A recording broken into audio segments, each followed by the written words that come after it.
Assalamualaikum warahmatullahi wabarakatuh. Pertemuan ke-13 sistem operasi pada perangkat mobile computing.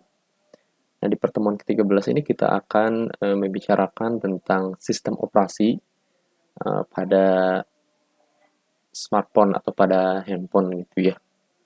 Nah, seperti yang kita ketahui bahwa smartphone yang digunakan di Indonesia ini beragam ya. Cuman yang paling banyak digunakan diantaranya adalah Android dan iOS gitu, dan mungkin walaupun daripada kedua itu masih ada beberapa sistem operasi ponsel yang ada, cuman memang tidak banyak digunakan gitu. Nah, yang pertama adalah sistem operasi Android. Kemudian ada iOS, ada KaiOS, BlackBerry, Windows Phone, Symbian, Tizen, Fusion OS, dan lain sebagainya. Dan yang paling sering kita lihat dah di Indonesia atau pangsa pasar yang paling banyak menggunakan adalah Android. Dan kalau nggak salah Android itu diperkirakan di dunia ini menguasai sekitar 70% pangsa pasar ponsel di dunia itu. Dan yang kedua adalah iOS. Nah, Android sendiri itu dia diciptakan oleh 4 orang rekanan ya kalau tidak salah. Mereka itu Andy Rubin yang sering kita dengar mungkin ya, dan 3 temannya saya lupa namanya siapa. Cuman dulu Android itu diciptakan bukan untuk OS atau operating system ponsel awalnya gitu ya. Awalnya si Andy Rubin ini menciptakan Android ini adalah untuk sistem operasi kamera gitu. Cuman kalau nggak salah gitu ya, karena dia kan butuh modal juga dan juga butuh sebuah perusahaan yang bisa support uh, penelitian mereka untuk membangun sistem operasi ini, maka mereka memberikan proposal gitu ke beberapa perusahaan, cuman banyak ditolak karena menurut corporate atau menurut perusahaan itu saat itu ya, pada tahun berapa ya waktu itu, mereka mengatakan bahwa sedang redup nih untuk teknologi kamera, dan waktu itu yang paling hype gitu ya adalah ponsel. Nah, sejak saat itu si Andi dan teman-temannya ini berubah haluan. Yang tadinya membuat Android untuk sistem operasi kamera, akhirnya dia membuat Android untuk sistem operasi ponsel kayak gitu.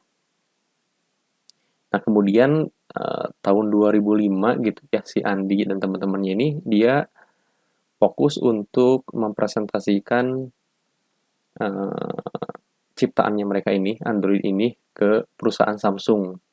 Jadi mereka pergi ke Korea gitu ya, terus mereka presentasi gitu di depan para petinggi Samsung, dan sayangnya gitu ya, mungkin ini juga bisa jadi motivasi buat kita semua. Sayangnya mereka ditolak dan dianggap dipandang sebelah mata lah oleh perusahaan Samsung itu. Cuman si Andi dan teman-teman ini mereka tidak tidak apa ya namanya, tidak mudah putus asa. Mereka terus terus berjuang gitu ya untuk bisa mengembangkan sistem operasi ini, dan mungkin beruntungnya perusahaan Google melihat potensi daripada sistem operasi Android ini. Akhirnya Google mengakuisisi tuh Android ini gitu ya, dan diterapkan kemudian sama si Andi dan 4 orang ini terus mengembangkan Android ini sampai diluncurkanlah pada tahun 2007 dengan versi 1. Kalau nggak salah versi 1 itu Astro ya dulu ya. Kemudian 2008 yang keduanya Blender, kemudian Cupcake, yang selanjutnya Donut, kemudian Eclair gitu, Froyo, Gingerbread, Honey Bun, Ice Cream Sandwich, Jelly Bean, KitKat, Lollipop, Marshmallow, Nougat, Oreo, kemudian Pie gitu ya. Setelah Pie itu yang ke-10 apa ya? Pie itu kan ke-9 ya, kemudian yang 10 satu lagi. Dan penamaannya juga untuk Android ini diambil dari nama makanan gitu ya, yang tersusun. Astro, kemudian B-nya itu Blender, C-nya itu Cupcake, BCD-nya itu Donut, dan sampai yang sekarang yang ke-10. Dan yang paling banyak digunakan kalau nggak salah yang tahun ini, yang tahun 2020 kemarin dirilis, Android versi 10. Dan kenapa paling laris? Karena si Google juga sudah mulai mewajibkan para penggunanya untuk menggunakan Android versi 10 ini gitu. Nah, kemudian selain Android ada juga iOS gitu ya. iOS ini adalah singkatan dari iPhone OS yang diciptakan dan dikembangkan oleh Apple Inc. dan hanya dikhususkan untuk perangkat Apple saja, kayak iPhone, iPad, juga iTouch. Um, Perkembangannya hampir sama sih ya, hampir sama dengan Android. Oh, ini Android.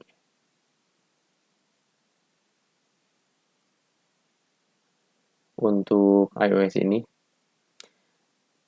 Kemudian selain Apple juga dan perbandingan antara Apple dan Android adalah kalau Android itu sistemnya terbuka, jadi open source. Jadi siapapun bisa mengembangkan OS ini. Begitu juga dengan logonya, siapapun bisa memodifikasi logonya karena Google membuka secara terbuka, siapapun bisa menyesuaikan karena open source ya. Jika mereka mengembangkan Android, kemudian logonya juga ingin disesuaikan dengan pengembangannya, maka itu bisa. Cuman tetap ada lisensinya, cuman lisensinya terbuka gitu untuk orang-orang. Nah, kalau jadi karena mungkin keterbukaan tersebut, hingga Android bisa saja rentan untuk disusupi hacker gitu ya. Karena sifatnya adalah open source. Nah, yang paling aman adalah Apple, karena Apple adalah sifatnya tertutup dan hanya dikembangkan oleh perusahaan Apple saja.